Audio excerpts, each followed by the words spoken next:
Good morning, everyone. I hope you and your family are keeping safe and well. I am Akhtar Hussain, Librarian IMT Ghaziabad and convener of this panel discussion. A warm welcome to all the participants. I am delighted to inform you that we have got participants not only from India but also from Philippines, Indonesia, UAE, Sri Lanka, Thailand, Saudi Arabia, other countries. Thanks to all international participants for joining this session. On behalf of the IMT Ghaziabad, it is my privilege and honor to extend a warm welcome to eminent panelists Dr. M.G. Sri Kumar, Professor Ramesh C. God, Dr. Anil Kumar, Dr. Akhtar Parvez, Dr. Rama Patnaik, and who have accepted our invitation to join and share their views in the discussion. I am thankful to Dr. Rajnandan Patnaik, Dean Academics, IMT Ghaziabad, and Professor Pooja Agarwal, Chairperson Library Committee and moderator of the panel discussion for gracing this event. Around the world, many professionals are doing their best personally and professionally to deal with the COVID-19 pandemic. As you know, COVID-19 pandemic raises many questions for libraries and their users. To answer all these questions, this panel discussion on designing sustainably agile and resilient library for a post-COVID-19 world has been organized where our esteemed panelists will provide insight in these issues. The discussion will be followed by question and answer. Hence, you requested to post your question in chat box. With this, I request Dr. Rajnandan Patnaik, Dean IMT Ghaziabad, to kindly extend a formal welcome to all the panelists. Over to you, sir. Thank you, Akhtar. Very quickly, I welcome Dr. Akhtar Parvez. He is heading the library of MANNU at Hyderabad. Dr. Anil Kumar, he manages the library at IIM Ahmedabad. Dr. Rama Patnaik is managing at IIM Bangalore, the library. Dr. Sri Kumar is managing IIM Polycode. And Dr. Ramesh Kaur, he's managing a very difficult kind of a library and research resource from IGNCA, Ministry of Culture, Government of India. I extend a warm and heartfelt welcome to all of you. And I'm so delighted to have wonderful librarians from such good institutions in India that you can actually show others the path. How do we deal with the situation where you support the faculty to disseminate knowledge, to disseminate education? It's a, it's a very noble thing you do, but at the same time, it's a kind of a support that you're providing to the faculty without which the faculty will not be half the faculty what they are. It is so important that you support them online, you support them with their library resources, you support them with the research, and you also give them the confidence that it is possible to actually do things online and share resources online. And digitally, digitalization has already happened in libraries. You help each other a lot more, and now you can do it even more seamlessly. It's a wonderful opportunity this COVID has actually brought to the library. And library always happens to the backbone of every institution. Now the institution can rediscover themselves, do something, go up the notch one or few notches up. And India, with the kind of population and with the kind of brains that we have, and if we can get together and libraries joining hands together, and LibNet and others, we have been doing it. But just imagine what it can happen. What can happen with this kind of an opportunity where we see each other and share each other's resources and experiences. So I have a wonderful discussion. I look forward to it. I expect our participants from different institutions to ask wonderful questions, and any questions that remain unanswered, we'll try to answer them, Akhtar. Maybe we can take them offline or send a mail back or something like that. So that we try to do the best, and I look forward to more of such series. And interestingly, I never, ever miss any of the library webinars or any of the library seminars, because I always and still feel that library is what we are. Okay, so it's not a repository, it's what we are, which means it's a very dynamic and lively thing, and it's the heart of every institution. So we have to take care of that, and you have to take care of us so that we also make sense.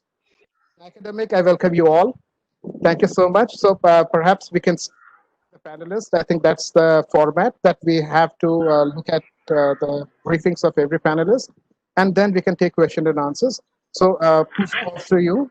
So, if you can very quickly invite the panelists, and we Uh, all yours.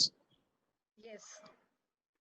Thank you very much for your information about this. Now I invite moderator of this panel discussion, Professor Pooja Agrawal. Professor Pooja Agrawal. Professor Pooja is an associate professor in the area of finance at IMT Ghaziabad. She is also the member of Board of Governors at IMT Ghaziabad. She is a fellow chartered accountant and has pursued her PhD from Thapar University, Patiala. She has over 16 years of experience in academics. I must mention here, words can neither qualify or quantify how helpful your guidance and advice has been. Thank you so much for all your kindness, your encouragement and support. It has truly been an impression to work with you. I would now request Professor Pooja Agrawal to kindly initiate the proceeding of the day. Over to you, madam. Thank you so much. Thank you so much, Akshay, for the kind words. Thanks, Dr. Patnaik, for taking out the time to be with us today. This is a very important event for us that we have so many eminent library professionals and the panel that we have here from wonderful places. So thanks, Dr. Patnaik, for being here. Now I would like to formally introduce all the panelists to the participants. I'll start with the ladies first. So I'll start with Dr. Rama Patnaik. Dr. Rama Patnaik is a librarian from IIM Bangalore. She has PhD from Andhra University, and her thesis on marketing of library and information services in Indian libraries, present trends and future perspectives, was adjudicated as an excellent thesis by the School of Information Science, Michigan University in 2002. Her areas of professional interest are integrating technology and information services, current trends in management of electronic resources, creating resource guides with an instructional design using LibGuides, academic honesty and culture.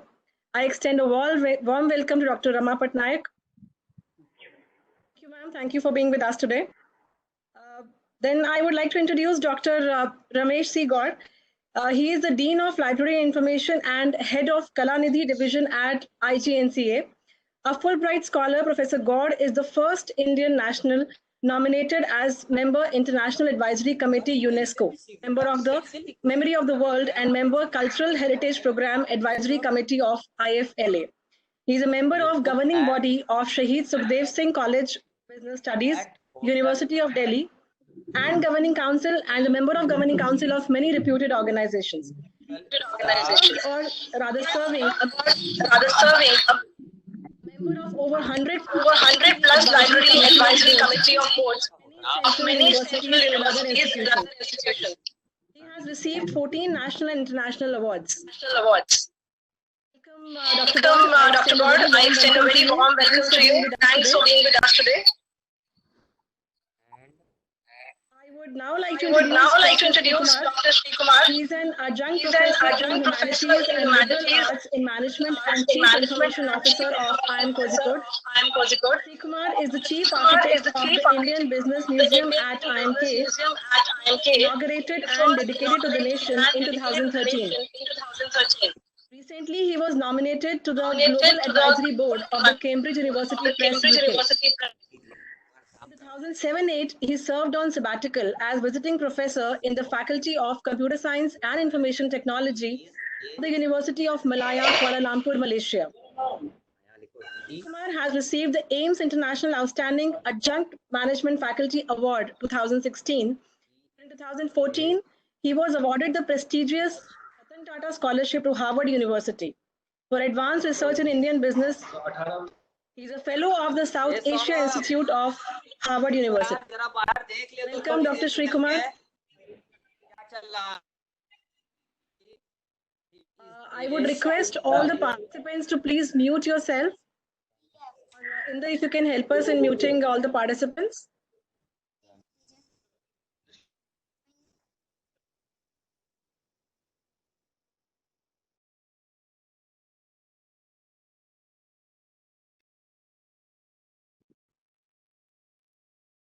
You are muted. So please unmute yourself.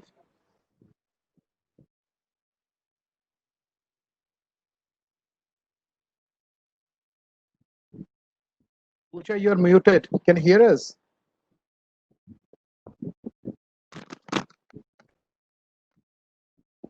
Technology and management trends in librarianship. He was invited under the prestigious International Visitor Program of the Department of State, United States of America in June 2001. He is the recipient of the Best Librarian Award 2014 by Taylor and Francis, Outstanding Librarian Award 2012 by Ames, by Special Libraries Association USA, and Best Librarian Award 2008 by ManLibNet India. A very warm welcome, Dr. Anil Kumar. Thanks for being with us today. Then now I would like to welcome Dr. Akhtar Parvez. He is a university librarian at Maulana Azad National Urdu University, Hyderabad. Prior to joining the Central University, he was a librarian at IIM Indore. He was also the first appellate authority on RTI matters in IIM Indore. Dr. Parvez has a professional experience of working in prestigious institutions, both in government and private sector. These institutions include NCAER, the American Center USIS New Delhi, Delnet, India International Center, and ICRA. He is also the founder secretary of ManLibNet since 2000 and also serving as general secretary of the network. I extend a warm welcome to you, sir. Thanks for being with us today. So we know that we have an eminent panel today and who have a lot of rich experience that they can share with us on how libraries can actually play a very vital role in today's world and post-COVID, that the lessons that we have learned from this situation of pandemic all over the world. Now, as a moderator, what I can just set the tone of the discussion. Now, when we normally say that, whenever we are in a doubt, we should go to the library, right? But this pandemic, this situation has taken away this physical space from us. But I must say that the library across the world have actually not made this felt by the users of the library by adapting very quickly to the situation and by providing us the requisite resources, the requisite data or requisite any kind of information that we require on our desktops, on our laptops, or to me by any way. So that's basically that where the role of library comes in. Otherwise, had this not been the case, the academic process would have actually faced a break. But thanks to our libraries, that this kind of a break did not happen in the life of academic users, because libraries have been very, very apt to adapt to this situation, and they have been providing us the requisite resources that we use, and then we can make use of this time very efficiently in growing further and to make use of this time to further grow academically. Now, I would request the panel, and we will have a discussion on this, how this situation is going further, and what kind of lessons we will be learning from this, and how we are going to adapt to this situation. Everything we will have from the panel, the learned panel that we have. The structure of the discussion, I suggest, would be that we would be requesting all the panelists to share their thoughts with us for approximately 5 to 6 minutes. And then, of course, we will come back to each of the panelists again after we have the initial thoughts from them to again give their thoughts to us in the next round. And in the last, we will take the Q&A session so that we can actually, the panel can clarify the doubts which the participants are having and can take the best use of this panel discussion. So I would like to invite, first of all, Dr. Rama Patnaik to share her views on the role of libraries and in this particular situation. Over to you, Dr. Patnaik.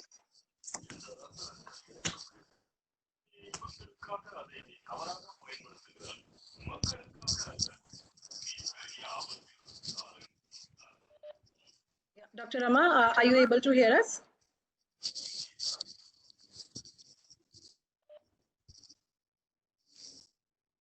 Dr. Rama, please unmute yourself.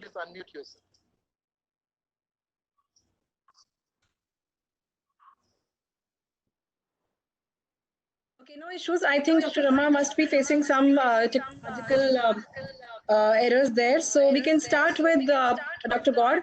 So I request Dr. God. No, I think Dr. Rama is on now. Okay, yeah. Great. So, yeah, Dr. Rama, we are just over to you. Good morning to everyone, and thank you for giving me an opportunity to share my thoughts on an able and appropriate topic in this time. I'll not take much of the time, but briefly, as the topic goes, that agility and resilience, I think both are interconnected to each other. Audible? Audible?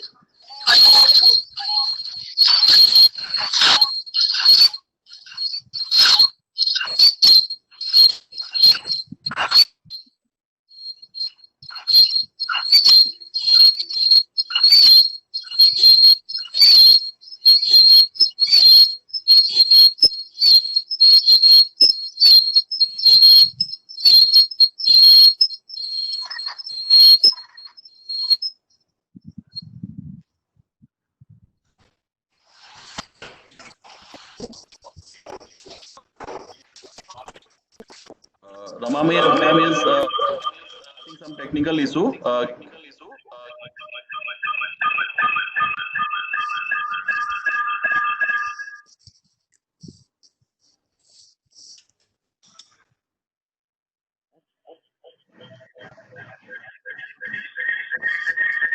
able to hear my own voice. Akhtar, you should ask your technical guy to mute all the participants. Krishna kada.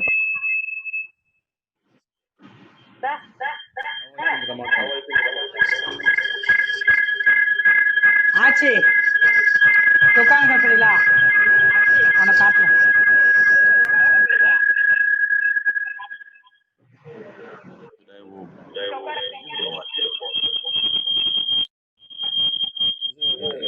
What disturbed?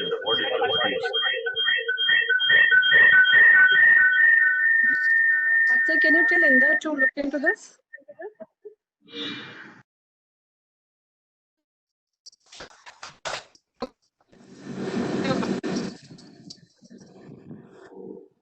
Participants, please mute yourself.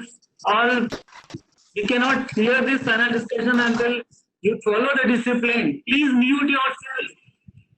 It is important to do this panel discussion. Please mute yourself and don't unmute till all speakers finish their job. Please mute yourself. Dr. Rama, can you please? Am I audible?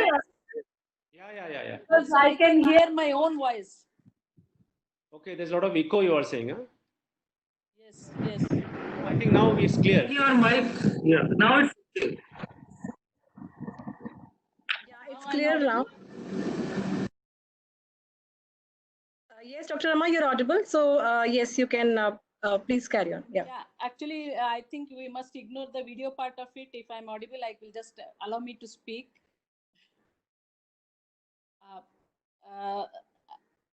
Let me start. As I was talking about the agility and resilience, too much of echo.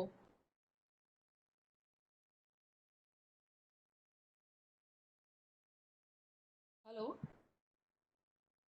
We can hear you. Yes, you're audible. You're audible, Dr. Rama. Yeah, you are all audible, but when I'm speaking, I'm hearing my own echo. I'll just disconnect from the I think the headphones, earphones. I think just disconnected. Okay.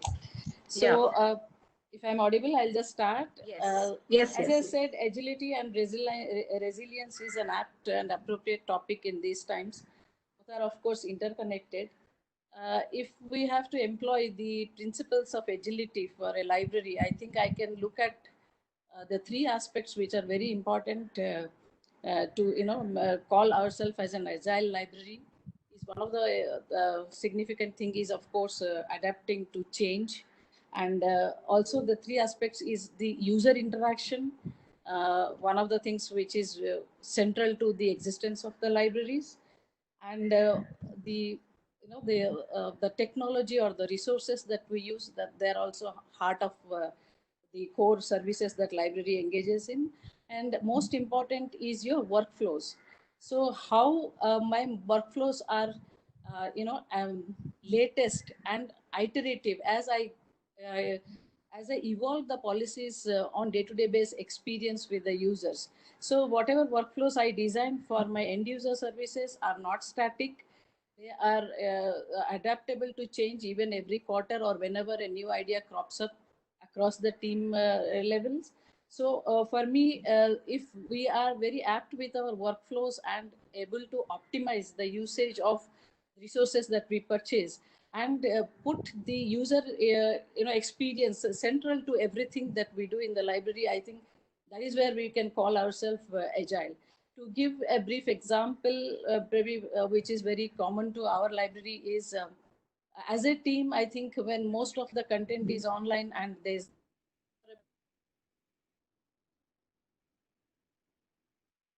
overwhelmed with the range of resources that we have, then I should have a proper system at place that makes the user experience more instantaneous and gratifying rather than going to 100 desks and sending me 1,000 mails to identify a particular resource. So the processes that I have been developed in such a manner that in any kind of an emergency situation, my services, core services at least, are not affected by any external, disasters where the kind of that we are facing now as a complete lockdown. So when we were actually asked to shut down our libraries and all, the first thing that came to everybody's mind, including the dean and director, is how well or how robust is my online system, that when the physical library is shut down, then everything can get replicated on an online environment where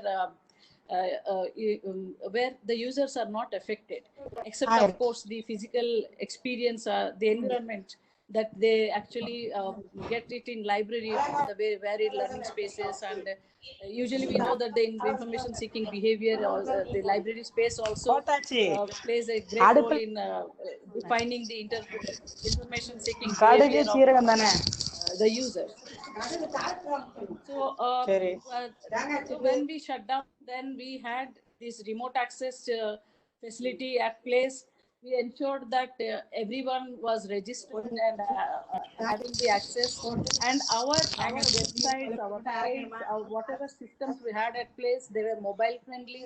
In case the users were not having access to desktop, they can actually navigate through their mobiles.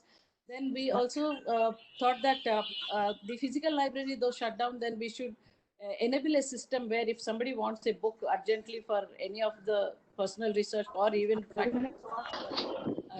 learning, then that book is made available. So we had a system where these things were at place, and most important that not suddenly this online sometimes users are also not so familiar using the online systems, but over a period of time we ensured that whenever there is a desk which is very responsive, and whenever there is the user comes to library for any query, we ensure that he has the exposure to all these resources where he can be self-reliant. That means in an online system, we can have things at place for basic level, information. But when it comes to seeking extensive information for research in more at a depth, then they should rely on library. I think we should build a system where most part of the basic services should be self-serve, and hardcore researchers where they also know where to find information. But in that case, where the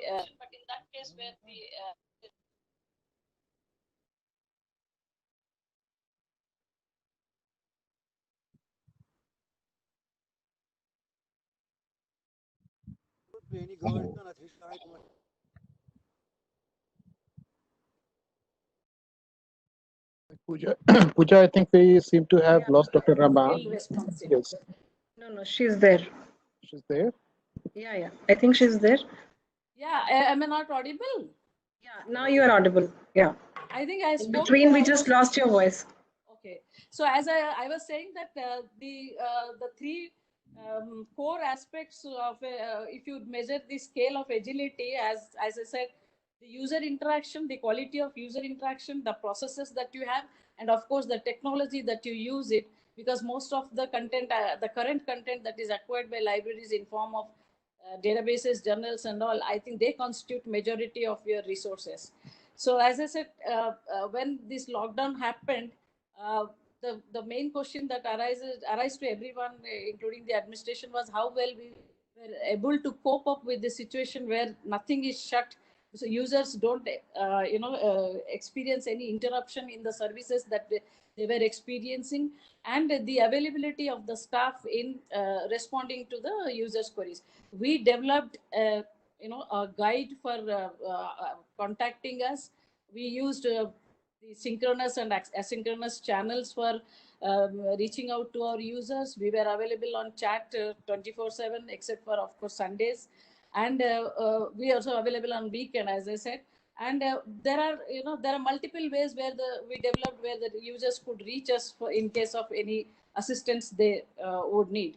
And the scale of content that we had, especially the databases, e-journals and all, we need to have systems like Discovery, Journal Finder, and other important tools which actually expand the visibility of the content, where we make the users self-reliant for basic information requirements, and at advanced level only they should contact the library. So the system, the agility is not developed in a day when the lockdown happened. It was a gradual, it was very gradual. In a gradual way, we made our library agile to face any kind of this situation where this service to the online content, or maybe any, not only the online content, but interaction with the library staff is never interrupted. So I think I have taken most of the time with not being heard. So I just want to give opportunity to others to chip in, because I just lost the flow of speaking because of the audio loss. Thank you, Dr. Patnaik, for sharing your views with us. So you actually kind of, shared with us that how challenging and how the situation was when everything was shut on physical mode, but more active on digital mode, right? So it was must have been challenging, but yes, I'm sure that the users have got the necessary support from the library, and then it did not, basically made them to pause for their academic requirements. Now I would request Dr. Ramesh C. Gaur to please share his views on how we can, make best use of this situation, and how we can make our libraries agile and resilient to these kind of situations. Thank you, Pooja ji. Thanks, Akhtar. Thank you, Dr. Patnaik. Being a proud IMT, it is always pleasure to connect with IMT for any program, and so is today. It's an honor to all of you. My request to participants, please mute your mic. So you have very rightly chosen a theme: designing sustainably agile and resilient libraries for post-COVID. So let me say one thing: it may be post-COVID, it may be pre-COVID, it may be current situation. Whatever situation we are, we definitely need sustainably agile and resilient library services. Ramesh, your voice is breaking. Is it breaking? Is it clear now? Yeah, it's okay. I think. Is it okay now? Yes, it is okay. Okay. So it may be post-COVID scenario, it may be pre-COVID or current scenario. We definitely need agile, resilient library services. Now these change management systems, it may be business process re-engineering, it may be this agile, which is basically developed for software project management. Whatever we may call it, managing change is a crucial for any kind of organizations. And when we talk about libraries are considered organization within organization. So it has all the functions of a major organization. And change is inevitable. It may be changes due to internal factors, change may be due to external factors, and managing this change in an incremental way or in a radical way, it is up to you. It also depends upon the situation. It also depends on other factors, that how you are going to manage that change. I'm not a person who will introduce you to these terminologies, agile or resilient, or all these terms used in this topic. I'm a practitioner, and my lifelong, in 29 professional years of my career, I've been engaged in transformation of libraries. It may be IMT Ghaziabad, it may be Jawaharlal Nehru University, or current organization at IGNCA or MDA Gurgaon. I always try to implement such technologies, such process managements in designing one of the best library services for my users. So let me begin with IMT Ghaziabad. In 1996, when I joined IMT Ghaziabad, there is hardly anything called library in place. There were small 2 rooms, classrooms. There was 1 professional staff. Even a basic instrument like phone was not available in the library. Forget about softwares or databases. Half of the collection was cataloged with column classification, half were with the DB, and when many of the books were not even classified catalog, there is no record, no way to know how many of these 10,000 books are, what are the kind of books available. So that was a situation where, Clearly. and now that forced me to think how to improve that situation. Switch off your, And that's come you switch off your video. idea in my mind. I read books by Michael Hemmer or James Champy, and I got this idea of re-engineering management. Get out. I thought radical redesigning of processes, which I had to start from the scratch, is the best way out. And I implemented the re-engineering management application in IIT Ghaziabad and totally redesigned the systems. And if you want to know more about, because we have very limited time, I cannot talk more about. I have published a book on engineering management process, what I did in IMT, you can go through it. So that's one example that here I have to apply an application which required radical redesigning of processes. So I did that. Take example of when I joined Jawaharlal Nehru University in 2012. The university like JNU was not having even a BABOK in place. There were areas which I identified where it required changes. Those changes were in terms of technologies. These changes were in terms of space management. Thousands of books were lying on the floor. These changes were in terms of user space. Again, 7,000 students, only 300 sitting space was available. These changes in terms of number of vacancies in the staff. These changes in the kind of mutual trust relationship between libraries and the faculty and users. So when I did this transformation in JNU and I developed, redesigned the processes and designed the libraries, it may be implementing all kind of modern emerging technologies, maybe remote access, maybe discovery, digitizing entire thesis and collection in a time-bound manner and putting it online.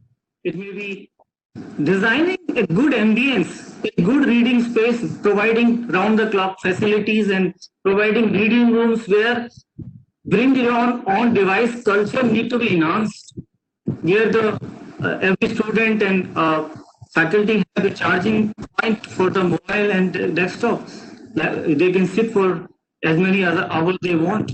It may be creating a forum like JNU Forum for Mutual Learning, for mutual understanding, engaging researchers by designing various kind of research processes helping in enhancing visibility and designing of research methodology for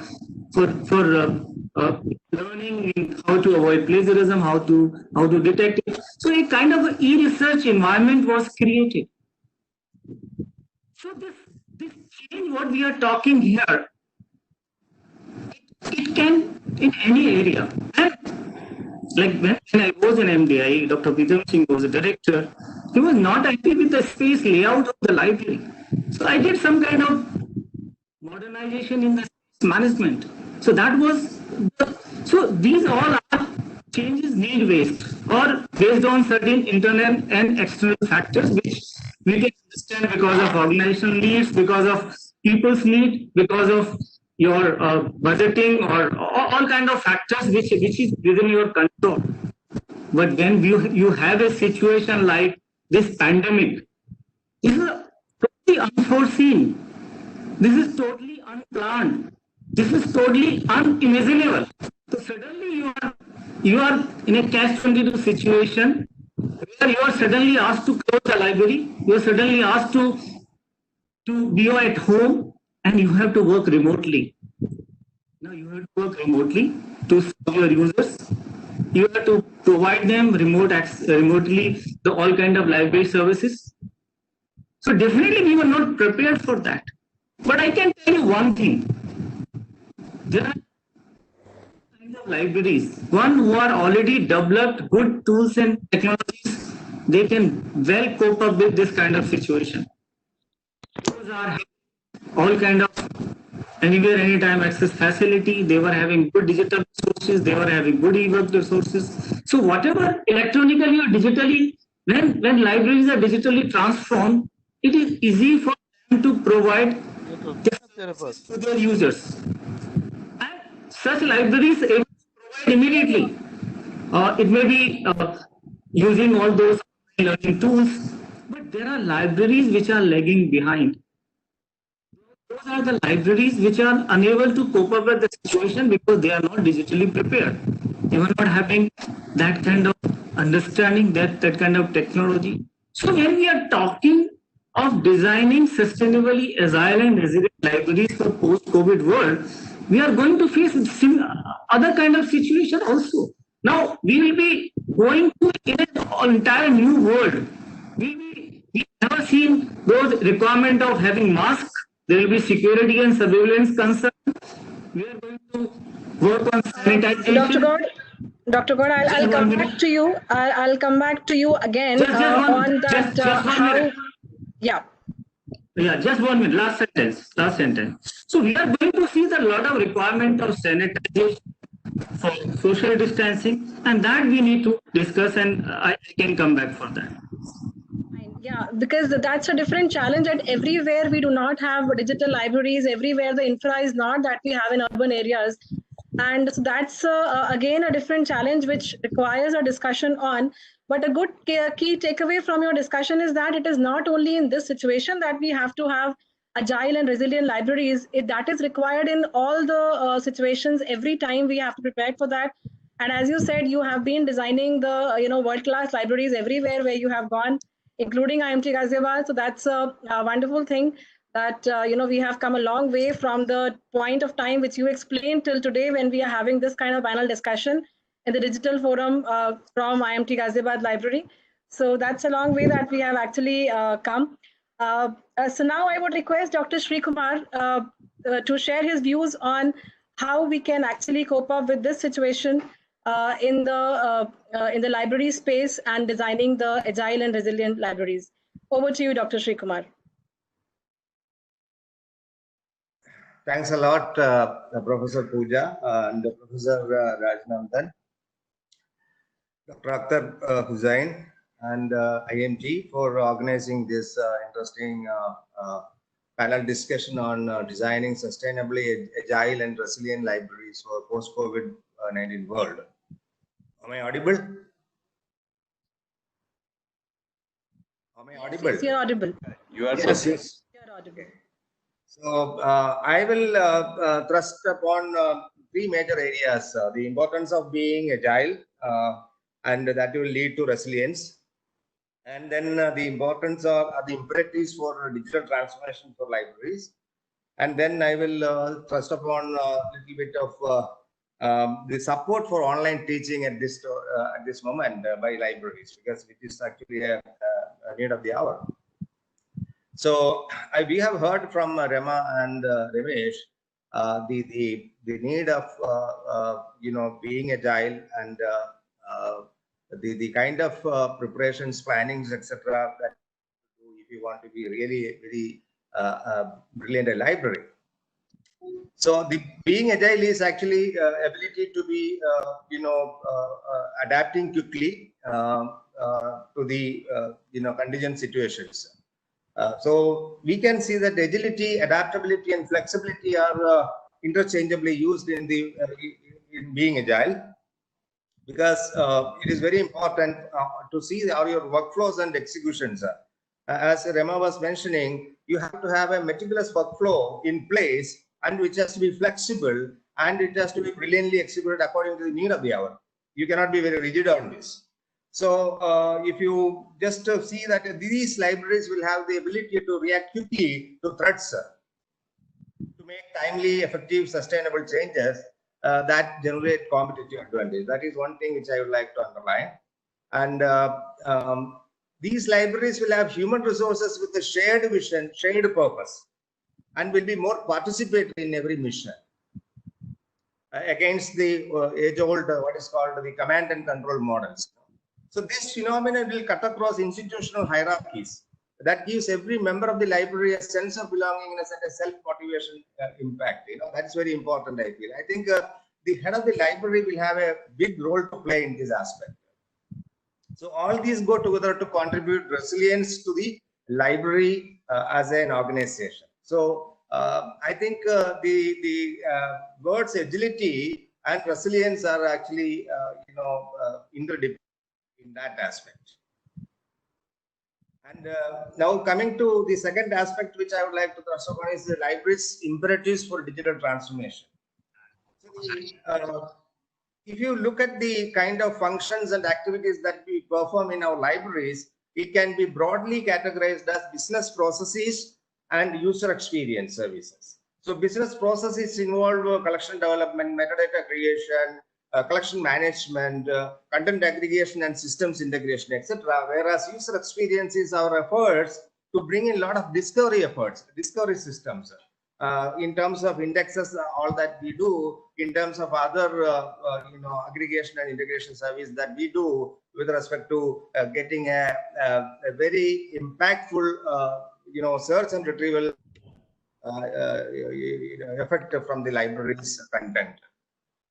So as enterprising librarians, we need to envision our collections, services, spaces, and operations with the hope that this will inspire our users with the new thinking and knowledge curiosity, encourage learning and their quest for advancing knowledge. So this is very important. And this assumes greater responsibility for library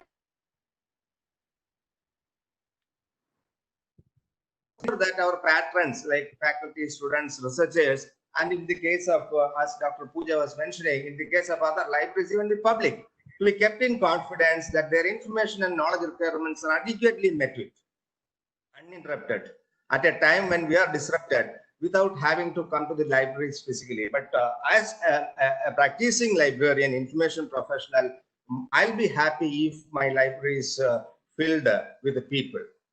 So that is the second aspect I was telling. And then the libraries, imperatives for digitally transformed libraries. So it is a technology-driven, digitally transformed library that we are planning because that is the way forward. That is what is giving us hope for the entire profession to sustain, entire libraries to sustain in the new world. So in fact, technology is the prime driver of new services and enabler of libraries. There is no doubt about that. But only one thing we have to remember, that technology will always change how we deliver our services. So if you look at what we have been doing 25 years ago, may not be the way we are doing. So the central essential truth of our mission will remain constant, though the modus operandi changes. So that is actually the essence of library services. So the present context, when you take stock of in the lockdown, we need to adopt a sort of forced digital transformation that is advocated, and that is going to shape the library's future. So to put it briefly, digital transformation is about automating, transforming, and personalizing knowledge work. That's the most important thing. I think we should remember this. It is all about automating, transforming, and personalizing knowledge work. So how do we do that? Fundamentally, it is about automating the library's collections. It starts with our print and analog collections, their indexing, their metadata creation, search facilities based on our retrieval algorithms, etc. Maybe I will always recommend using open source softwares as much as possible. And then the e-resources. E-resources will constitute the digital collections that we have on site by virtue of our subscriptions.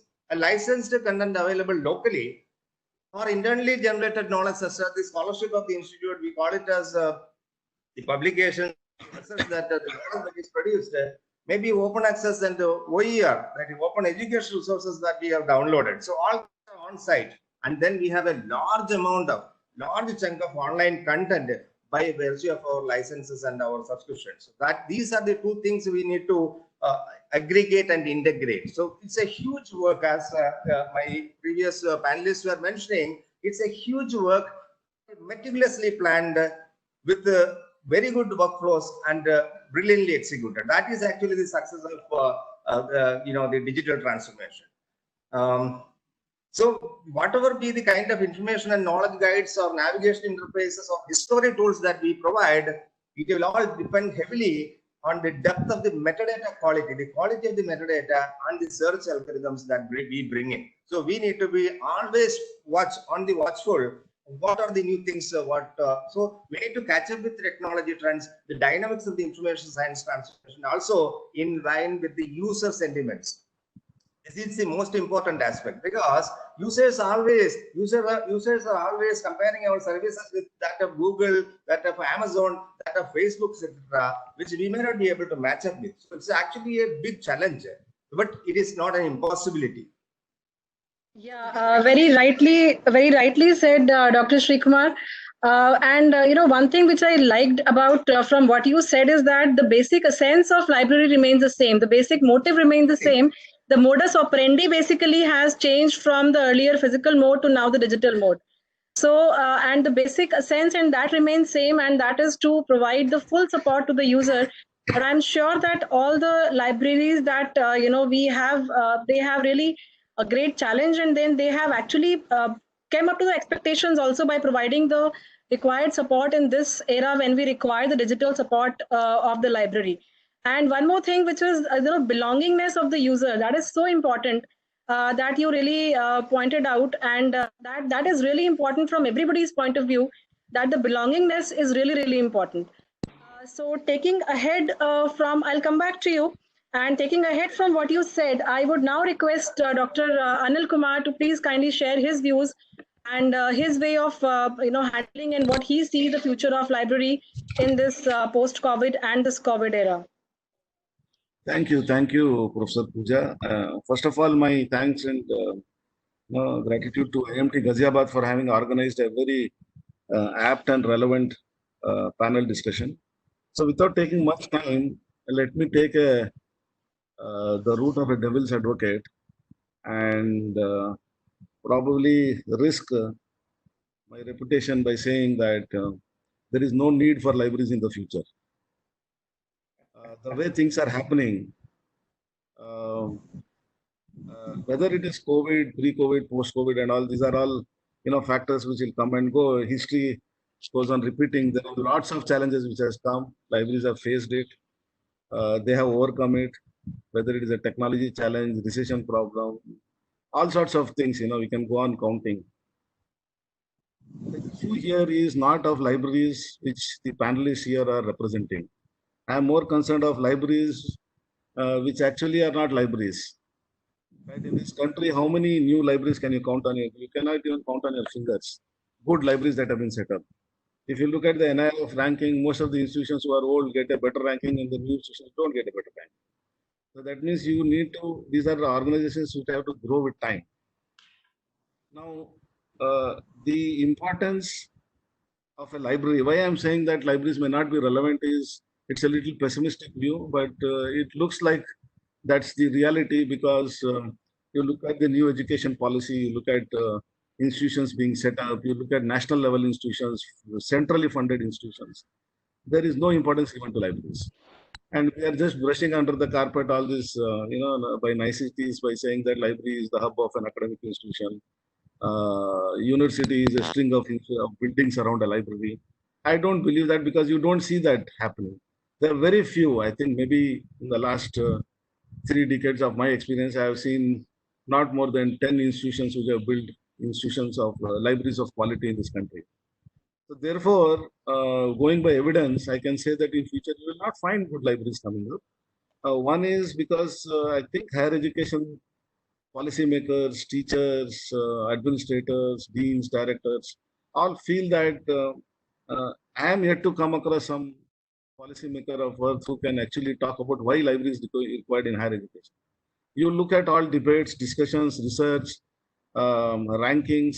There is no mention of library as such. It's all indirect. Maybe in NRF they just ask you the budget, and that is the worst type of evaluation of a library you can do. If you have more money, you get more points. That is ridiculous. If you're looking at quality higher education, then you have to actually focus on what you're teaching and what is the learning process. And there is ample research to show that what happens in the classroom is only 5% of the learning that a student carries. In fact, I'm happy that COVID has brought about this sort of discussion to the limelight that why physical education is important, right? It is true that we have to move online, but the thinking and the discussion on why physical education is important, face-to-face education is important, is coming into the limelight. And I believe that once you understand why face-to-face is important, the experience that a student has on campus, the library plays a very important role. You show me any one policy paper of a non-librarian talking about the importance of libraries in this country or even abroad. I was just watching Vijay Govindarajan's video on higher education, challenges for higher education. And he was predicting that around 90% of these institutions will close down, universities in the US, there will be hardly 10% which will survive. So it goes on to say that the already reputed, already established institutions are the ones which will actually survive and innovate and create something new, and they will move online and things like that. But I would disagree because you cannot replace face-to-face. It's extremely difficult. The experience of it is like having virtual food. Can you have food virtually? You cannot. Education is like that. The physicality is important and is required. In that context, the role of library becomes very important. But unless we realize it is important, we are not going to do anything about it, right? So my first or the main general comment is, I don't think libraries are required going by the way the evidence shows us as of now. If you are asking for an opinion, libraries are important because it gives you quality education. If you are not bothered about quality of education, then I don't see why libraries are required. And this is one part of the story I thought that we should discuss on. The second part is, which my predecessors have already brilliantly put the points on the operations part of it. But from a strategic point of view, designing a sustainably agile and resilient library for post-COVID, it's required. Whether COVID is there or not there, this is required. And for a library, there are, I think, 3 things which are key. One and the foremost is the users and their need. If the user doesn't need you, whatever you do, it is required. And my hunch or guess is, again, I'll risk saying this, most of our libraries are underutilized. If you look at the student population and the faculty population and the type of resources we are investing in, the underutilization is a much bigger concern for richer libraries. The poorer libraries anyhow have a problem. It's a very simple thing, in this COVID situation, if you think, the poor are the most affected. The rich are not the ones that are affected the most because they can afford anything. Similarly, in institutions who don't have funds and libraries who are not given the importance and don't have funds are the ones which are going to suffer most. And I think most of them will close down. I don't think you can survive in an online mode because I was looking at even NRF, some of the rankings, the variation in the budget is so much. I mean, it is almost like 1/3 versus, in a good, even in good institutions, for example, IIMs. the budget varies like from 1 crore to say 15 crores. How can it be possible? You are the same brand, same type of education, same type of pedagogy, almost similar type of faculty, and you have such a, what does that mean? That means that you are not even bothered of thinking why this is there, this variation is there, right? So the second part, other than users and their need, is your content and collection, as Sri Kumar was saying. So you have to move online and build a robust collection, relevant collection. The challenge in collection is there is too much of information. And probably more than money, it is the skill set of the librarian which is important in accessing the resources. And third and critical, which nobody discusses and debates about, is the lack of leadership in libraries in this country. Actually, there are hardly few libraries, and I'm not talking about librarians who are on this panel or in a few elite institutions in this country. I'm talking in general, right? The leadership, there's a lack of leadership. Many of the institutions don't have succession planning. Most of the libraries who are good went down the drain because they didn't have the second line of leadership. And if they had, there were a lot of infighting and things like that. So it's a really pessimistic view that I am painting for the panel to discuss and for the participants to actually ask questions on. Do you have 1 more minute to? Sir, we can, we would be, I'll be coming back to all the panelists because you are actually, fine. yeah, you are actually bringing out a very, very important and a very different line of, discussion that we must have. First thing that I could gather is that, first of all, that how much focus are we really giving to our library? Is it only that we are, saying that for the sake of saying that library is the heart of an institution, or we really mean it, or we really make our efforts towards it? So that's a very, very important point that you have really brought. And the another important point is that how are the new libraries being taken ahead, and how much budget the institute really allocates towards library. But one thing I really can say, because apart from being the chairperson of library committee, I also handle ranking in IMT Ghaziabad. Apart from NRIF, I have seen that all the rankings, they ask you the detailed data about library. They ask about how many books we have in the library, how much delta change that we have brought in the last year to this year. They also ask about the databases that we have actually added to our library base. NRIF has a different set altogether, the kind of information they ask. But otherwise, in all the other rankings, they ask us a very detailed information about library. But yeah, you're right, Pooja. But just to correct you, none of them ask you the usage of a library. Usage, yes, nobody asked, because it's very difficult to even map the usage. You can look at your downloads, you can look at cost effectiveness, you can look at the services offered by the staff, how much of self-guides you have put up. There are ways. The problem is none of these rankings or also the bodies have library experts there. They don't know how to evaluate a library. Just because they don't know, they should having not the library experts. That's true. Yeah, that's the issue. True, sir.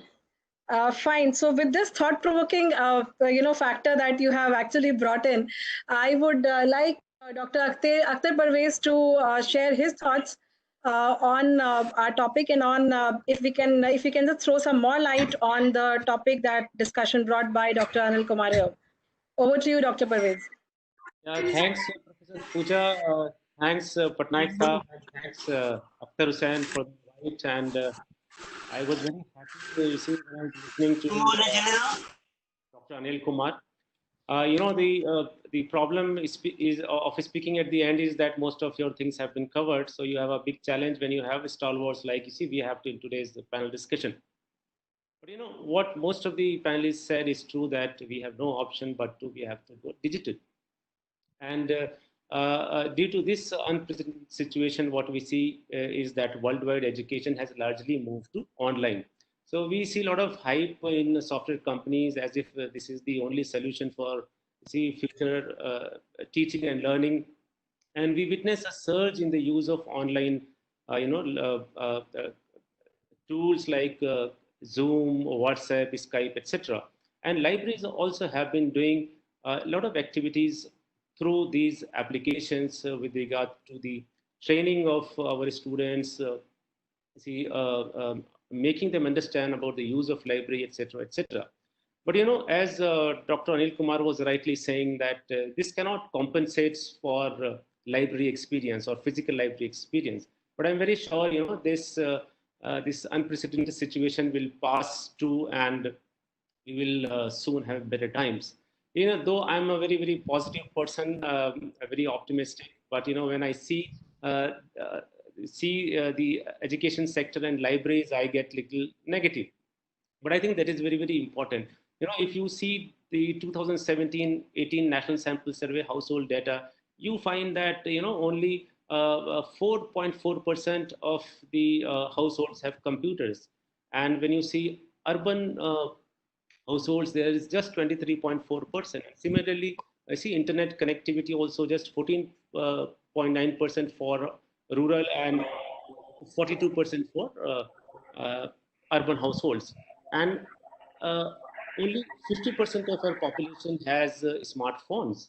So how we will attend classes and of course other learning access. And for preparing our libraries to similar challenges in the future, I think our focus should be strengthen our electronic collection and of course necessary infrastructure to ensure access to knowledge. And we also have to ensure that our users also have similar kind of the infrastructure who are the ones who will actually receive the information. So the major challenge which I see is reaching the unreached, which Dr. Anil Kumar also touched upon. But unfortunately, I see huge disparity when it comes to equitable access to knowledge, especially to scholarly contents like journals, e-books, books, etc. Then we have internet connectivity, devices, erratic power supply. These are the issues. And unfortunately, our policies are also such which actually promote such disparity. Now, more than 50% of the central government's funds for higher education goes to just 3% of the students who are in IIMs, IITs, and NITs. And less than 50% of the funds goes to 97% of the students who are studying in 865 institutions of higher education. So imagine the situation of state, government, and colleges. Now, if you see the spending on education sector in last 4 years by the government of India, you see that in 2014-15, the total percentage was 6.15 of the total budget, which declined to 5.44, then 4.68, and then in 17-18 it was just 3.71. So I mean, how we can really make our libraries sustained libraries or agile or whatever words we are using. I feel probably it just looks good on paper, but not otherwise. Now, one of my very close friends, Dr. Narendra Kumar, he did a small. Dr. Pooja, I'll just take one more minute. So he did a. Sure. So he did a small analysis of the textbooks which are prescribed in University of Delhi in 4 courses, namely BCom Honors and Passports or program, what you were saying, and then BBA, BMS, and it was found that the number of textbooks in the publishers database, one of the publishers database, which was on management, economics, business and management, economics, computer science, etc. So out of 462 books which are prescribed in the courses as references, additional reading, etc., only 8 textbooks were there in that publisher's database. So this is the situation, you see, if you talk of publisher. And similarly, National Digital Library is, of course, a great portal. But when you actually do the analysis, and that is again done by Dr. Narendra Kumar, so out of 737 titles which were searched on National Digital Library, I'm talking of course, textbooks. So only 1 book was available. So it sounds good on paper, but it actually works poorly on the ground. So Dr. Pooja, I'll end here. So once you give me the second opportunity, I'll throw some more light how we can become more agile. Sure. Thank you for your thoughts, Dr. Parvez. So you talked about that, of course, that being a positive person, you have, more expectations and more, but then there is a difference between the ground reality and the way we show it on the papers, and there is a difference between the two. So that's very correct. So now I would like to, again go back to Dr. Rama, and I would like her to share her experience on her thoughts rather on would the focus of the libraries now would change that depending upon this COVID situation and rather post-COVID when we will start reopening. So would the focus of libraries be changed? And also I would like you to say your thoughts on, that generally is the focus on libraries of the academic institutions has been less by far, as Dr. Anil Kumar was saying. So I would like Dr. Rama to you to share your thoughts on this. Yeah, Dr. Pooja, thank you. Am I audible now? Yes, very much. Yeah, actually, I partially agree with Anil to some extent about the role of libraries that have been, diluted over a period of time. But as there is of course a complacency on the part of the public policy makers, the education leadership, and the other ecosystem, especially in a large country like India, having institutes of eminence.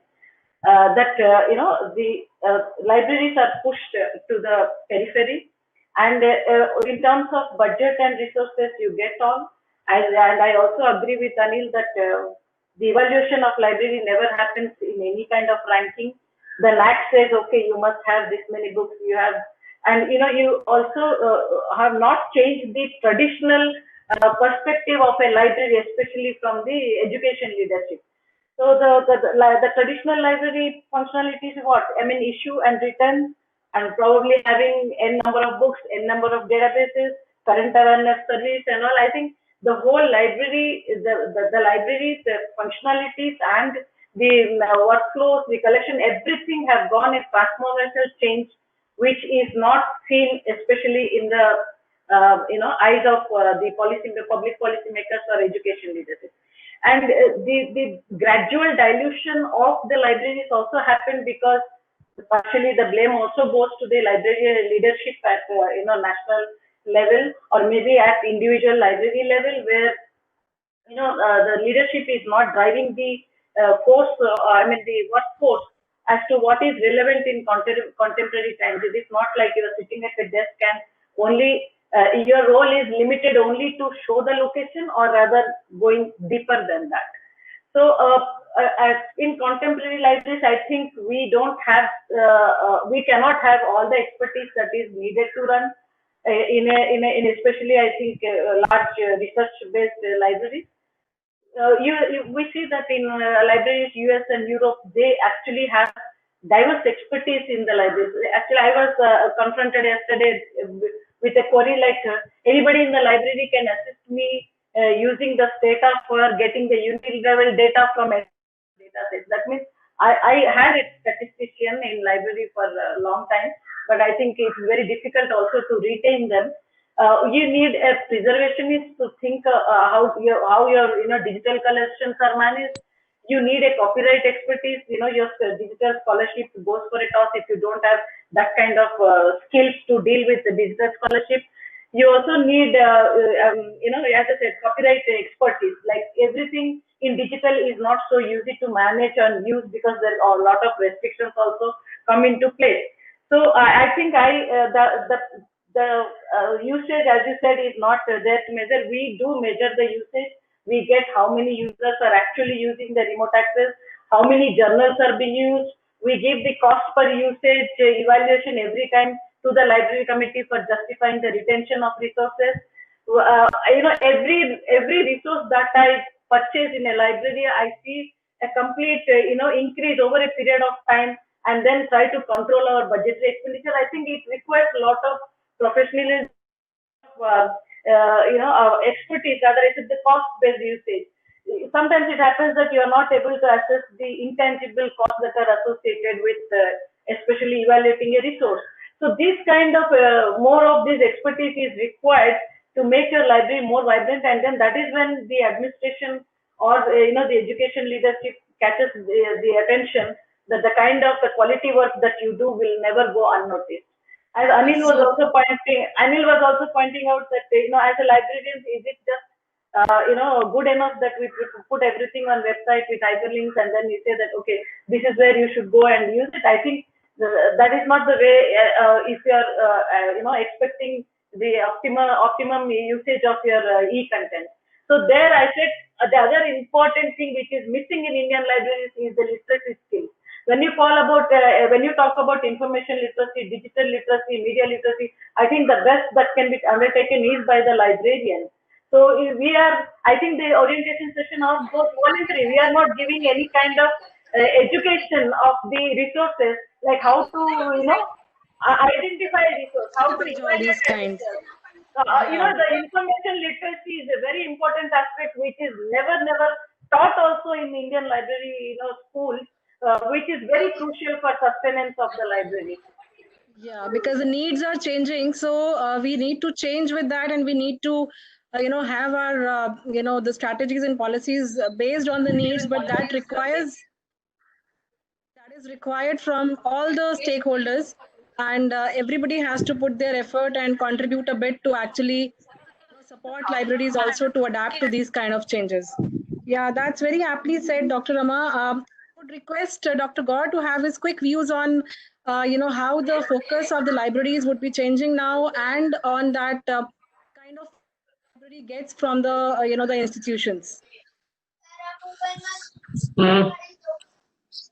Sunny is right in many ways, but I differ on one point of view, that my saying is that libraries are required now more than ever, and libraries will be relevant always. Only thing we have to understand as a librarian, that role of libraries are changing. We have to understand our present roles and responsibilities, and we need to prepare according to the needs of the users. This complexity of information overload, we need to learn how to guide user about authenticity of fake information or most relevant information. I think nothing comes without efforts.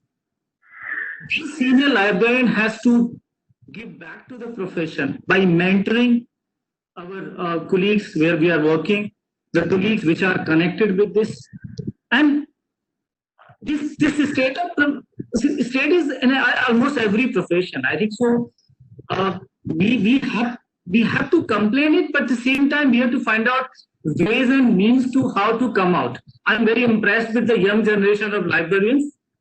Like after my leaving IMT, the way Akhtar has taken over the charge and maintained the continuity or the process of the change in a much better manner, I'm really impressed with that. When I talk about JNU, the deputy librarian, when I talk about Praveen Kumar, the way he is handling the situation. So, what I want to say that it is our responsibility to mentor and prepare young generation to take over the new roles and responsibility. That's the number one. Number two, like the way like people at highest level are not aware. I call them library illiterates. Somewhere down the line, we have to prove. एक कहावत है हिंदी में कि बगैर रोए तो बच्चे को भी माँ दूध नहीं पिलाती है. I think somewhere we are lacking the voice. We are not guiding them. We are not educating those people, and that can be done by good work and by bringing together. I think this profession is very much divided in terms of personalities, in terms of various kind of other egos. I think that is the real problem. We have quality professionals. There is no dearth of young professionals who want to take over that particular leadership role. Another important thing which I want to highlight in this current context, wherever you do a good work, people recognize it, people appreciate, people acknowledge the role of the libraries. This is a proven fact, and I have plenty of examples in this regard. In this panel, when we are talking about agile and resilient libraries, I have hundreds of examples of good librarians who are doing very hard work in this direction. And the institution over there are recognizing it. But somewhere, wherever there are gaps, we need to fill those gaps. We need to help others in bringing up. We need our library science school to really modernize and develop the courses which can, like I have started a course in postgraduate diploma in digital library and data management. What I'm teaching, it is not agency want to earn anything. My purpose was to develop the new generation of librarians. Whatever I have achieved in my professional career, I want to transfer that knowledge to these students who can be the good library professionals. So it is somewhere down the line, I strongly believe people like us who are in panel, and there are a number of others also. We have plenty of good and dynamic librarians. They should understand their roles. They should become a mentor. And if you take up this charge, I'm sure libraries will get their golden time again. And Ranganathan is no more, but Gandhi has never come back. But still country is running, and we have all people who are doing great work. So have a faith in ourselves, have faith in our quality to do good job. I think that's a message I want to give. I kind of really agree with you, Professor Gaur. Being the chairperson of library committee, I feel privileged to be associated with library, and I kind of agree with you that this is the time when libraries are needed the most. I really agree with this. And one more thing which you rightly said, that sometimes it is required also for the library leadership to make the the top leadership sensitize the requirements and sensitize the role and requirements of the library, so that things which sometimes may go unheard of can actually be taken care of. I really agree with that. I would now request Dr. Sri Kumar to have your thoughts on the changing focus of the library in the present situations. And what do you think about the focus of the academic institutions or the top leaderships towards library? Dr. Sri Kumar. Thanks, Professor Pooja. So I think we are now in different corners as far as our thought processes are concerned. And I appreciate Anil for being vocal that libraries are going redundant and the libraries are no longer important and relevant. I mean, he has his own reasons, but if you look at Anil and his work in IIM Ahmedabad, it's actually a role model library that he has built up. And he has every appreciation from the community, not only from IIM Ahmedabad, elsewhere in the country. So he is endorsing the view that libraries are important. So, okay, now coming back to his point as libraries are not relevant, actually, I would have agreed to this right away, straightforward, if I was listening to him in a pre-COVID or what is called BC, which is called before COVID. Now we are AD, we are in AD after the disease. See, the situation here is that all our campuses are going online. At least for the near future, it is going to be online. And we don't know when we are going to come back to on campus. At least for a couple of terms, if not at least 1 term, 2 terms, definitely we are going to be online.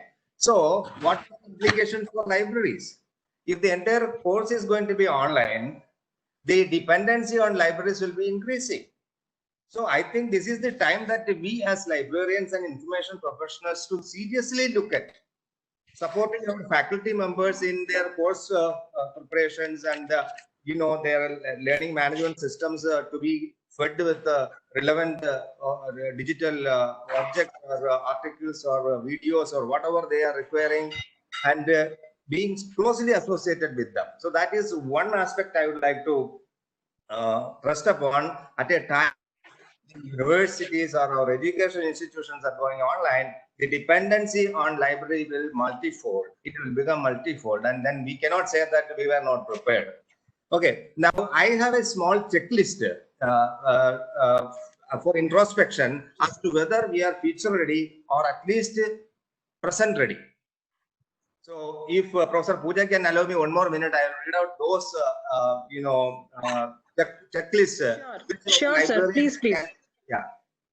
So to match up with the current scenario, the present scenario, at a time we are not very sure, uncertain about the future, how is it unfolding before us, there should be a checklist by all of us as librarians. The first point I would like to put is actually, is the library's catalog online? And if so, make it accessible to the patrons. The second question is, does the library have a critical mass of e-resources? And if not, it is high time to build the digital collection. So there are n number of ways you can get, n number of places you can get the guidance. Does the library have a website or a portal? And if so, make it accessible to the patrons. Does the library provide patrons to engage in a chat mode communication with the library catalogs? If not, do it immediately. Does the library provide a Ask a Librarian facility in the library? If not, do it immediately. Then the next question is the e-resources under subscription board integrated and aggregated into the ERMS or portal? And if so, make it accessible to the patrons, because it will add value to what they are looking for. The next question is, does the library have a subject guide to help the users to navigate deep into each of their subject preferences and browse through the content relevant to their needs? And if so, make it accessible so that they can navigate seamlessly. And the next question is, do you have open access collections of ebooks, e-journals, educational resources, that is open educational resources, and other e-resources? If so, make it accessible to the patrons. Next one is, does the library host an institutional repository? If so, make it accessible. When I am saying if so, if you don't have it, please work on that. The 10th question which I would like to pose is actually, does the library have a web scale discovery service? And if so, make it accessible to the patrons.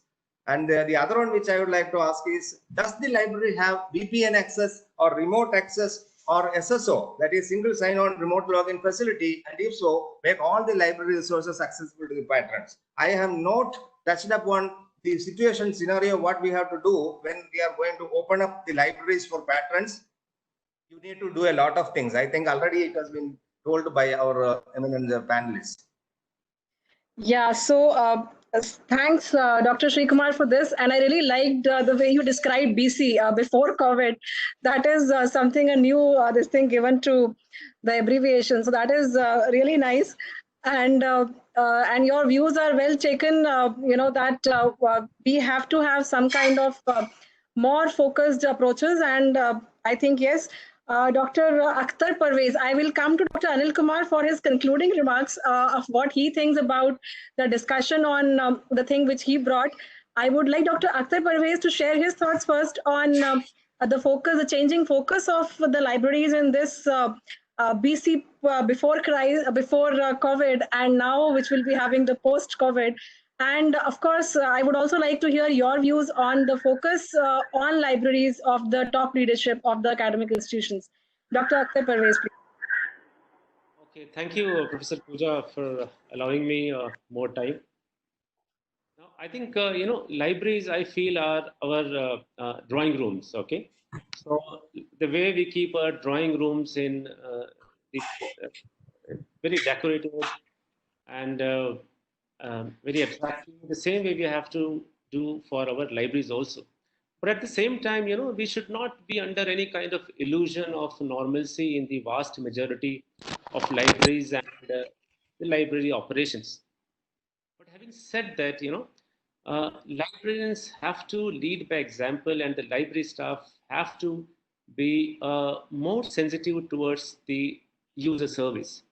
And as Dr. Rama Patnaik said, processes are very, very important. See, unless we have proper flow processes, possibly, we will not be able to really increase the efficiency of our staff, which will obviously lead to better user service. And of course, I mean, as Dr. Srikumar said, digital transformation is essential. But, having said that, you need money for digitally transforming your library. And as I said in my previous part also, that there has to be, if not the same, then this gap of funding has to be narrowed. And training of the staff is very, very important. Training and welfare of staff, to work under these circumstances. Now, I see my staff here, who are very scared of coming to the library. So I think it is the librarian who has to build confidence in them by providing all kinds of support that is expected from the head of the department. The serious deficiency of infrastructure has to be removed from our libraries. Only possibly then we'll be able to provide the service. And as I already said, that gap in funding academic institutions has to be narrowed, if not eliminated. And every student, has to get equal opportunity in terms of access to knowledge and technology. And we cannot, build our libraries or design our libraries sustainably agile and resilient libraries for COVID or say without COVID, unless, we have these or we consider these points, what I said, into, consider for our libraries. So I think this is all what I wanted to say. Thank you, Professor Pooja. Thank you, Dr. Parvez. Now I would like to go back to Dr. Anil Kumar. So, after a much thought-provoking thing which you have, discussed in the panel, now as Dr. Sri Kumar was saying that you being a role model for so many librarians, coming from you that libraries do not have that kind of a space which they should have, might be a little disheartening for many. So, I would like some motivating remarks from you, Dr. Anil Kumar, on this. Thank you, thank you for that comment you made. But actually, I think I'm not talking about individual examples. I told there are a few exceptional librarians. Some of them are in the panel also here. And the librarians are motivated. They would go ahead and do what is expected. But my concern is about libraries with the haves and have-nots. The have-nots is where we are not focusing on. That is my main issue. For example, Ramesh was saying that there are hundreds of librarians who are ready to take over leadership. I have been on a panel of many institutions and we fail to find a good librarian.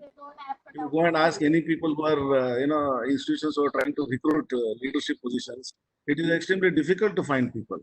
And for Ramesh, if it is hundreds of librarians who are organizing events as good librarians, event managers are not librarians. And the issue is being academically sound, doing something that is relevant to your users there, and having to design systems which are focused on the user. It is not to propagate yourself that you become a librarian. And the checklist that Dr. Sri Kumar gave was a wonderful checklist. And I'll give you an evidence just here. Let us not talk in the air. All the criteria that he has given to be present ready, OPAC and institutional repository, website, chat service, ERMS, how many of the top ranked institutions in this country, their libraries are present ready? I will challenge you, at least 50% of the NRF ranked libraries, institutional libraries, don't have these facilities. So what are we talking about, right?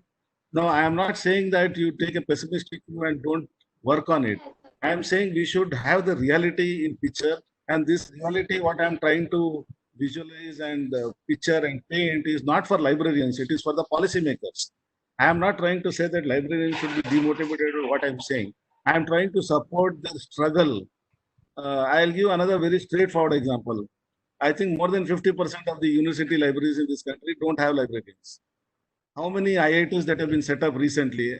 I can tell you for sure it will be more than 90% of the new IIMs and IIT set up don't have full-fledged librarians.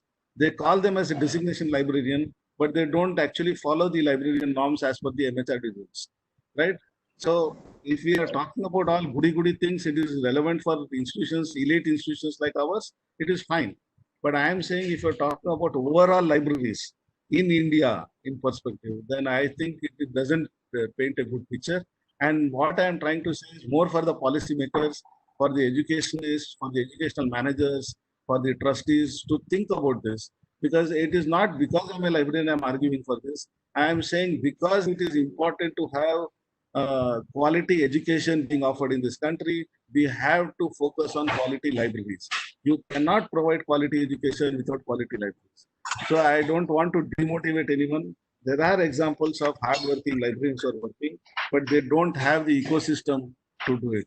Just to, before ending, what I wanted to say about this is the role of libraries in the future. What I foresee is they'll become more of, places or spaces where knowledge will be created rather than just knowledge being transferred. They'll become more of a role where they would be partnering the users in their pursuit of academic and research knowledge rather than supporting them. And information disseminators, which was the main role for the library, is now slowly moving towards becoming incubators, where you can actually have startups. Nobody discusses about the role of libraries in a startup life cycle. There are so many startups who don't have access to right market knowledge. business school libraries are the right places where they can be nurtured. And not only students of their institutions, anybody from the neighborhood should be able to access it. And the last point I want to make is libraries are showcases of technology for institutions. They showcase technology adoption of an institution. They also showcase the knowledge that is generated or created in the institution. So they have a very important role. I am not saying there is no role. I am saying they are not being provided that opportunity to fulfill their role. That's all I wanted to say. Thank you, Dr. Anil Kumar, for sharing your views on this. So, a major key takeaway from this discussion would be that in this pre-COVID era, or you say post-COVID era, the library has its own importance, which is there for the users. Library is the backbone of any kind of an academic institute, and without library, the academic institutes cannot survive. The users have utmost dependence on library. But yes, as Dr. Anil Kumar said, the kind of importance the library has, it should be given that kind of an importance from the policymakers, from the leadership, so that this important function of any academic place flourishes even more than what we have right now with us. So I think the great panel discussion, because any panel discussion which does not leave us with a thought-provoking thing is not that we are able to generate some thoughts which are really important to be thought about. That's with that thing we would start taking the questions from the participants that we have. So we have tried to collate the question because of course we had some similar questions coming. So I would start with that, and although the participants have not as such directed the question to a specific panelist, so any of the panelists can volunteer to answer. The first question coming in is how public libraries are going to survive in this COVID-19 pandemic. Can I request any of you to answer that, please? Yeah, I can answer. Yeah. There is no doubt that the state of public library is even worse than what we have discussed the state of libraries. The reason being that somewhere what Anil has very right pointed, those policy planners have never given any attention in developing public library system. To give you an example, we have Smart Cities project by Government of India. If you ask the government in smart cities, there is any public library provision? No. Is there any public libraries in entire NCR region in Gurgaon or Noida? There is no. So somewhere down the line, I think public librarians need good training in how they can, because there is really a problem of infrastructure and resources, how they can promote good library access to open access libraries and resources. And in that way, there is a plenty. They need to be guided about the availability of the resources. Second thing, I think somewhere we need to really encourage use of other libraries as a public libraries, because Anil has said that many libraries, including research libraries and many academic libraries, users are not available. You give that status to those libraries. Just like, give you an example, in the US, there are many university libraries have been given status of public libraries. So somewhere down the line, I think we need to have some kind of plan to strengthen public library, which is in a very bad shape. Somebody else would like to add anything to that?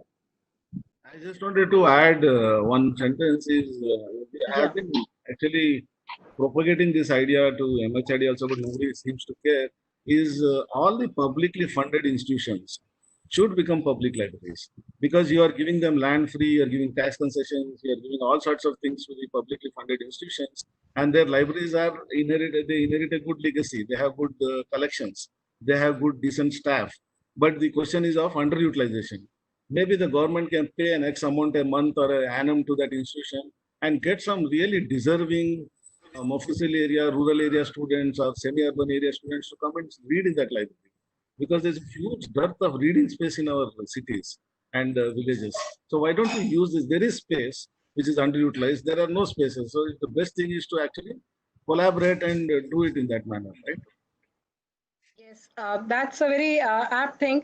So the next question that we can take is that how can we manage adapting to library space that reduces the risk associated with the pandemic while we'll open post-COVID?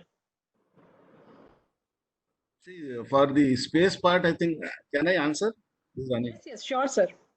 Yeah, see, for the space part, there are some social distancing norms that you have to follow. So your capacity to accommodate people is going to go down drastically. It will become almost 50% of what is required. And not many libraries are endowed with a lot of spaces. So that's going to be a challenge. But as I said, it is connected. Libraries are operating in the ecosystem of education. Education is the first mother institution which is going to get affected by the online learning or whatever. So the gearing, as Dr. Rama and others were saying, is to go into the digital mode, right? So I believe that in future the hybrid mode will be more, relevant, where physicality will also be required, online will also be required, and the space is going to be a problem. And we had, for all these years, ignored the physical space of a library, thinking that it is not required. In fact, when we restored our library, there was a debate of having a bookless library, and some libraries were thinking of having a spaceless library, everything on the cloud library. That's all ridiculous things. It cannot happen that way. Physicality of a library is required. Maybe we have to follow post-COVID social distancing norms, safety of the staff, safety of the users, both there. But the challenges are many there, because many of the large libraries are centrally air conditioned. They don't have the proper filters. You have to disinfect it. It's major health issue that we have not thought about yet. But I think we will cross the bridge when we come to it. We'll be able to do it. I think, Pooja, if I just can add, to arrive at a reasonable number of students who can come to the library at one particular time, maybe you can divide the public space by 4, so that you get an idea, how many people you have to actually allow at one point of time in the library. Yes, that's very correct. The next question that we have from the participants is that, do you really see a financial burden adopting the agile approach post-COVID? Definitely yes. I think there's no question. Definitely yes. See, that's what I have been saying. If you have to really strengthen your collection, obviously you'll have to strengthen mainly the digital collection. The 3 panelists who are sitting today, they come from IIM. Okay, so they have no problem. There's no dearth of money. But when you go to central universities or even colleges, I mean, there is no how they are going to build digital collection. See, we have to think several times when we have to decide about select the products. You see which one to buy. You see, maybe both are important. Then finally we have to select one. I think there's no doubt. I mean, a lot of money is required. Yeah, that's right. Dr. Also, Rama, I think there's one thing in this agile and resilient designing. Finance is only one part of it. Second part, as I said, is the leadership of the manpower. We have not invested in people in libraries. If you do that, I don't think you need such a large cost to do. Because if you look at the trend now, even in this COVID-19 situation, most of the publishers opened up their content, right? The challenge is in identifying the right content for the users, where again the librarians could have done it, right? There are a lot of open access content coming out. There are a lot of institutional repositories. Government-funded projects, all the reports are free of cost. It is more of investment in librarians which is going to pay you off rather than anything else. But having said that, investment in technology, you have no other alternative. You have to invest. I very much appreciate both Dr. Parvez and Anil. I think money is required, but there are a large amount of open content, open educational resources specifically available. It is the onus of the librarians to lay their hands in those, vast treasure trove of information and bring it to the institute. So I think investment in human resources, their valuable time, quality time in setting up such systems are very, very important. Of course, money is important, yes, but it is not the only one. Both are equally important. Both are equally important. That's right. That's right. Akhtar, can we have the next question? Akhtar, can you please tell us? Yeah, we have a lot of questions. We have as world is planning for reopen very soon, what would be the precautions procedure to be followed by libraries? Already answered, no? Yeah, that I think has been answered already. Akhtar, there was a specific question about the big book issue return. Can you ask that? What would be the best criteria for the book in issue return as they may be infected? Can I answer if you allow? Yes, please, sir. Please, can. I think, one is, of course, the self-check-in system, but I'm sure 90% of the libraries will not have it. Okay, number one. When the books come back to the library, I think we should leave them or put them in quarantine for about at least, I feel, at least 12 hours, not more. And then, those books can be reused. And of course, you have to disinfect the halls. Of course, you cannot put any spray on books because it might damage the books. But I think the best thing is to put books in quarantine for about 12 hours, or if possible, maybe 24 hours. Actually, the rules are, the guidelines for these are not very clear.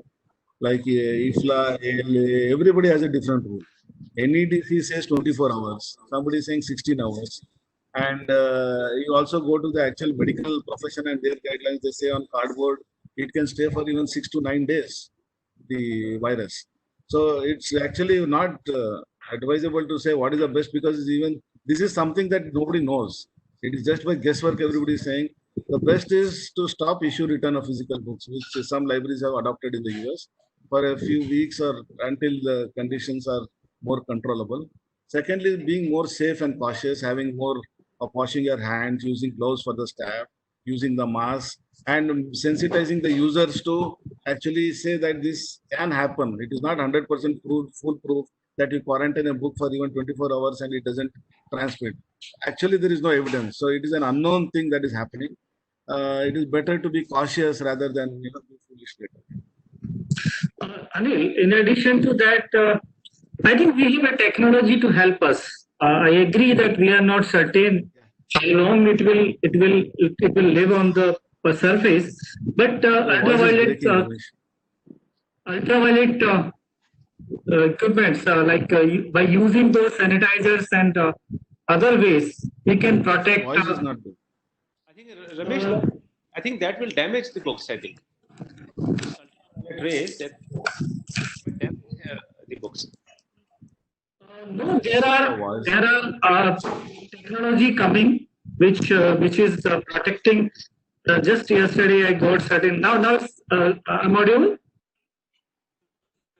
Yes, sir. Yes, you're audible. Technology available. Instead of, I'm not talking about the alcohol-based sanitizers. I'm talking about there are other technologies available for sanitization. So I think we need to look both the options. Guidelines, as rightly said, there are a lot of guidelines available.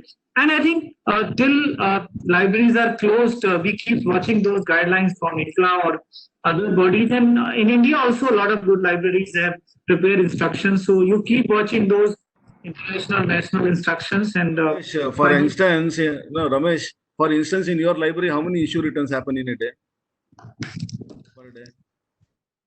Actually, a very special library issue is not a problem. Is not in our case a library. I'm talking about problem is like academic libraries, college or universities. So, for example, in an engineering library, within 1 hour, 700 issues happen in an engineering library, true. decent library. Yeah. So, how do you handle it? And quarantine karoge, so where are the copies available? Right? There's a huge problem, physical ka. So better move to online content where textbooks and all are required. That is the best way. That is the best way. That is the best way. Yeah, so we have one last question, although I'm not able to decode the question, but this question is coming again and again. Maybe a panelist can help me in understanding the question and then answering it. How librarian can play an important role to literate users on COVID and on academic literature vicinity? Yeah, so for example, there are libraries who have started special services for COVID. Like at our place, they have started compiling invitation for papers right? And research projects and grants on COVID. So these sort of services which are beyond, regular services can be compiled and disseminated to your users so that research opportunities, writing papers, and now there is a trend that everybody wants to work in this area of COVID. There are finance people working, there are OBHR people working, there are marketing people working, there are economics and finance policy, public policy people working. So every faculty is interested. If the library can get their act together and probably compile such useful information on one platform, it becomes very easy for the faculty. I think that is one of the things. Maybe others have other ideas. Yeah. So, Dr. Rama, can we have your views on this? Yeah, actually, what Anil said, all the COVID-related information on specific industries, that is what the academic faculty is looking for.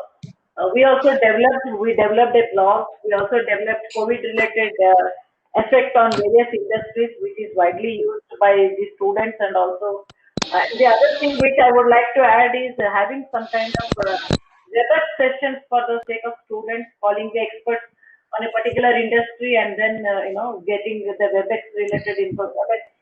COVID-related information is disseminated on WebEx sessions. We did that on the demand from the students, like how the retail industry, the IT industry, and the other specific industries which were airline industry, how they were affected and what is the future for them. So this is something that academic libraries can still do, take out the current content from all the resources, put it at one place so that so the faculty and the students don't have to go to individual databases and get the information. And this is what we did even just at the beginning of the lockdown. And we do it, the current content is posted on day-to-day basis about the COVID information. Dr. Pooja? So that's great, Dr. Rama. So I think we had a very good discussion, a very thought-provoking discussion we have had today. And so many thoughts came in, and I'm sure our participants would have really got benefited by listening to all the eminent participants, panelists that we have today. I thank all of you for taking out the time and joining us and educating us, educating all the participants more about the focus of libraries in the post-COVID and the COVID era. Some other very thought-provoking thing that we have discussed today. I thank everybody take out the time and join us today here on this platform. I now invite Dr. Akhtar Hussain, if you can just give the vote of thanks so that we can formally close the discussion. Thank you all for such informative discussion. I hope all library professionals will be benefited with this. It's time to thank all people who supported us for this panel discussion. On behalf of IMT Ghaziabad, I am thankful to all national and international participants who have joined with this insightful panel discussion. I am grateful to our esteemed moderator, Professor Pooja Agrawal, and panelists, Professor Ramesh C. Gaur, Dr. M.G. Sri Kumar, Dr. Anil Kumar, Dr. Akhtar Parvez, and Dr. Rama Patnaik for demonstrating their views during the panel discussion. I am thankful to our director, Dean Academics, GM Administration, and Professor Pooja Agrawal for IMT Ghaziabad for their kind support and guidance. Special thanks are due to Mr. Inder Singh, Senior IT Manager, IMT Ghaziabad, and Mr. Joy Sharma. Without his technical support, holding of this panel discussion is not impossible. I also wish to express my gratitude to our administration, Mr. Rajkishore Pandey, Titika Verma, our creative designer, and all staff officer and faculty of IMT Ghaziabad. And last but not the least, thank you for my team of library. Thank you so much to everyone. Stay safe. Take care. Take very good care of yourself. Thank you.